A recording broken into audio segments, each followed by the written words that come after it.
Bom, vamos a mais uma edição do Brasilianas, um projeto do Portal GGN com apoio da PUC e da TV PUC. Nosso tema ainda é a questão da tecnologia e educação. A nossa entrevistada é Maria Elizabeth de Almeida, professora da PUC São Paulo, com ampla experiência nessa área de educação e tecnologia. Professora, essa questão da educação à distância e da tecnologia, quando se pensa em massificação com qualidade do ensino, quais as possibilidades e os cuidados que se tem que levar em conta?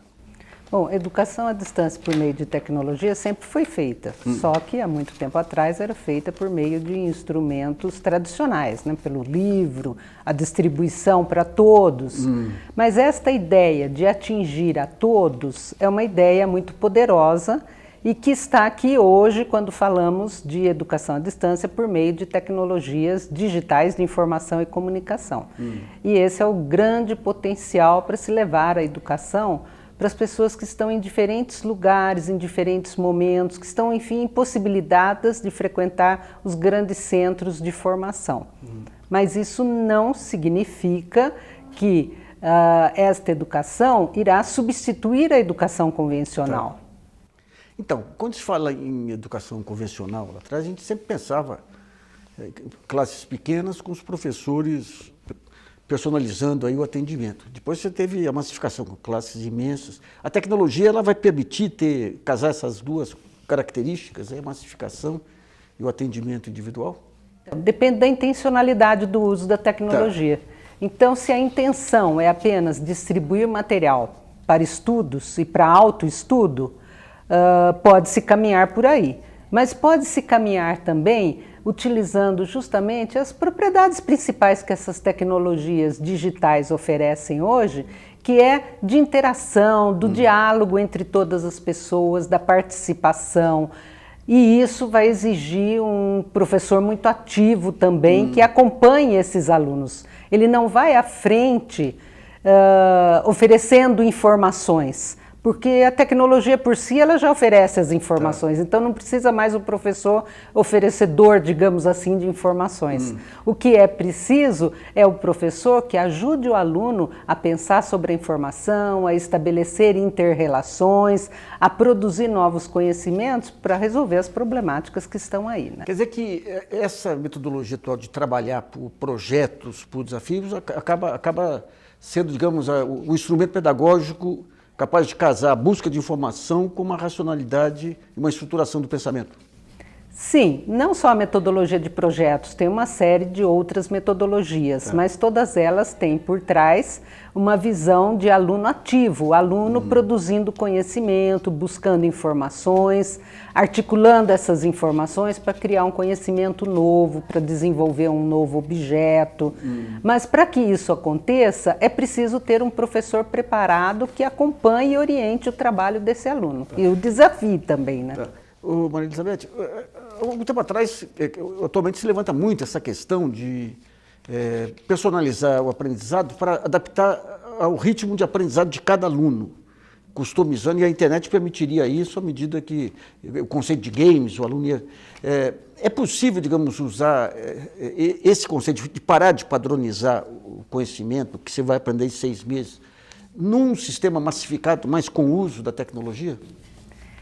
Então, esses jogos e outros recursos que permitem acompanhar a atividade do aluno em interação com o computador, interação com determinado conhecimento, permite que se rastreie, se tenha um diagnóstico desse desenvolvimento do aluno, das dificuldades que ele tem, das suas dúvidas, aonde é que o professor deve intervir para ajudar o aluno a superar aquele estágio em que se encontra no conhecimento que ele está trabalhando e na formação do aluno. Então, neste ponto, essas tecnologias que permitem não só customizar, mas automatizar determinadas atividades, ela é importante, porque ela vai contribuir muito com a tarefa do professor. Professor, se a gente pega a escola tradicional, pelo menos aqui eu cursei lá, a competição era um dos instrumentos de estímulo aí. Hoje em dia, mesmo em ambientes corporativos, a cooperação é um elemento importante. A tecnologia, de alguma maneira, ela define parâmetros em relação à competição versus colaboração, já que a tecnologia permite redes, montagem de trabalhos coletivos? Bom, nós estamos num mundo extremamente competitivo. Entretanto, nós também necessitamos de mudar a nossa bússola para uma outra direção, de tal forma que se trabalhe mais numa perspectiva solidária, colaborativa, de cooperativa mesmo, de produção conjunta.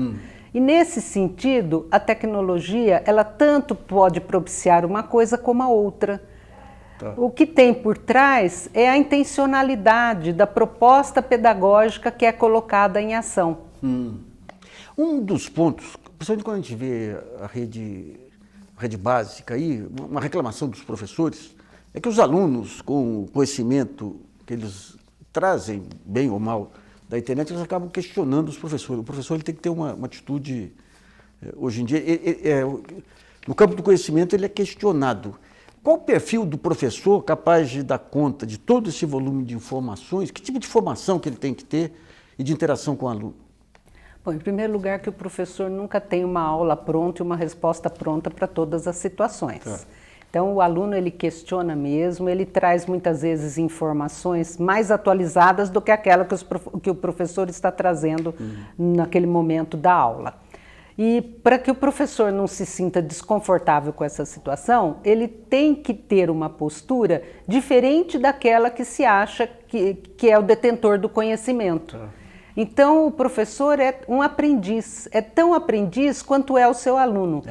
Mas muitas vezes esta aprendizagem dele não deve ser apenas sobre o conhecimento que está sendo trabalhado, mas também sobre como é que o aluno dele aprende, que necessidades esse aluno tem, tudo isso está envolvido nesse processo de aprendizagem. Tá, quer dizer que você muda a figura daquele professor que pune ou premia com a nota para o professor que ajuda o aluno a mudar de patamar. Isso. Até nesta direção, o erro passa a ter um outro papel, que ao invés de ser um papel de punição, né, daquela coisa que era corrigida tudo em vermelho e o professor botava um X, né? O erro pode ser um objeto de se pensar sobre o que errei, por que eu errei e como eu posso aprender para superar esta situação do erro.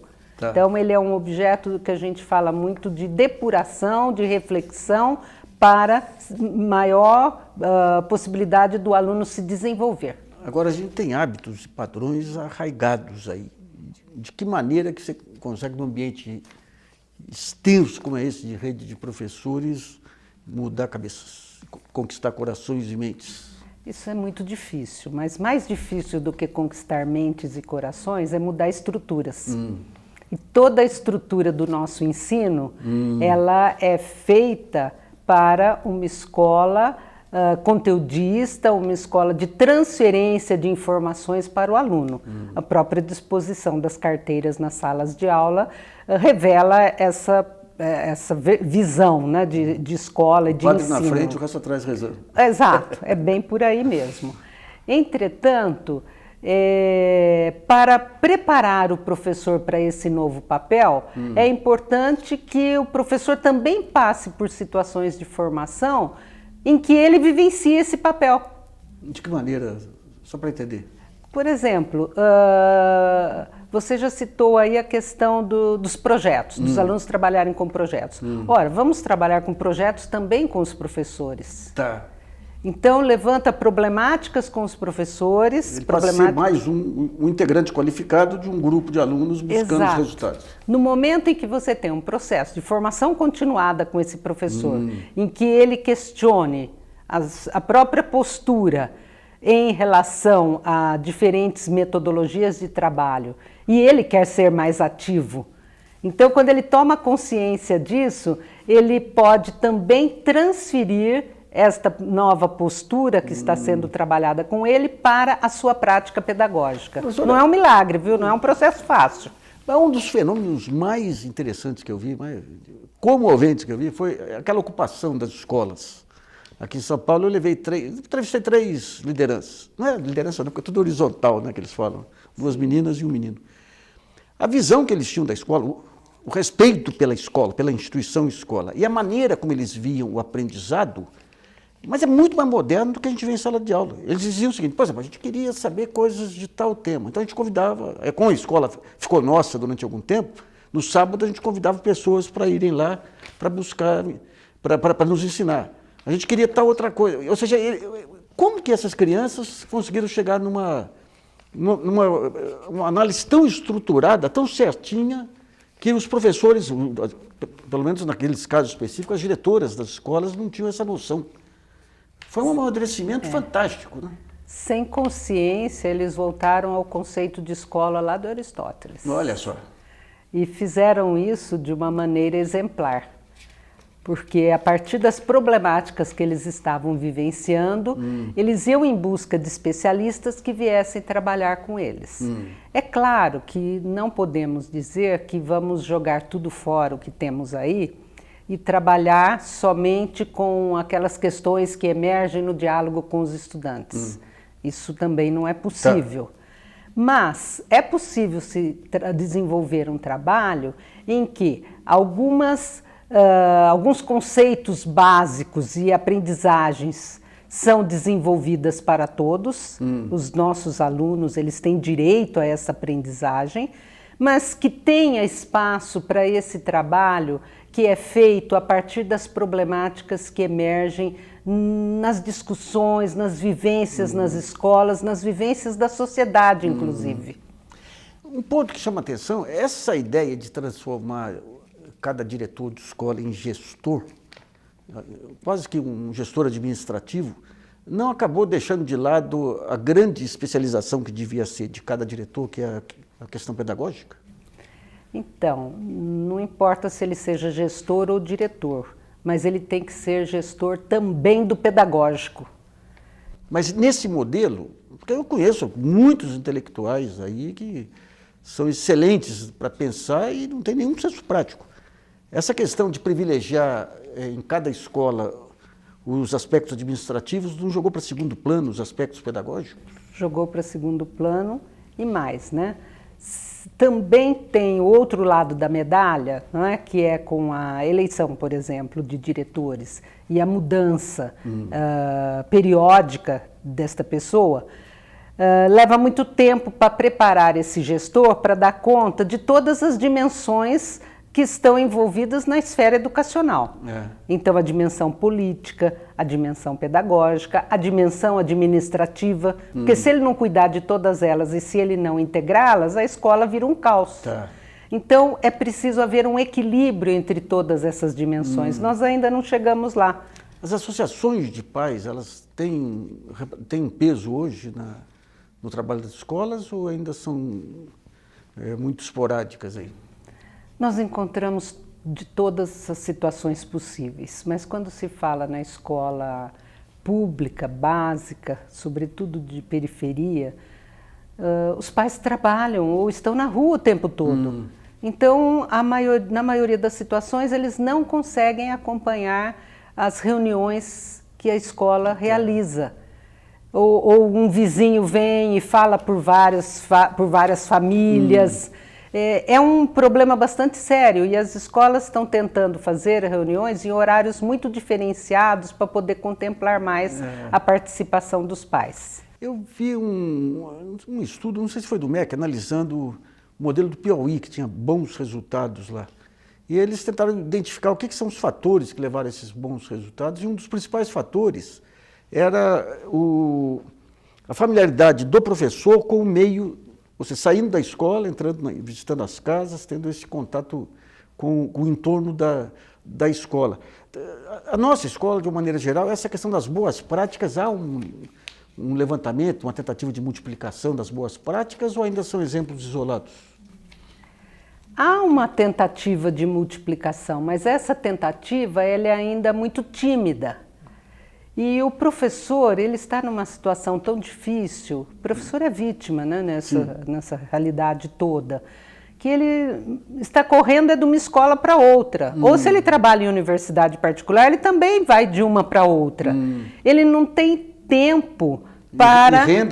E renda suficiente para ainda estabelecer todo esse vínculo com as famílias no sentido de visitação, tudo isso. Agora, isso em locais muito grandes, como São Paulo, por exemplo, é drástico. Em locais menores, esta relação existe. Tá.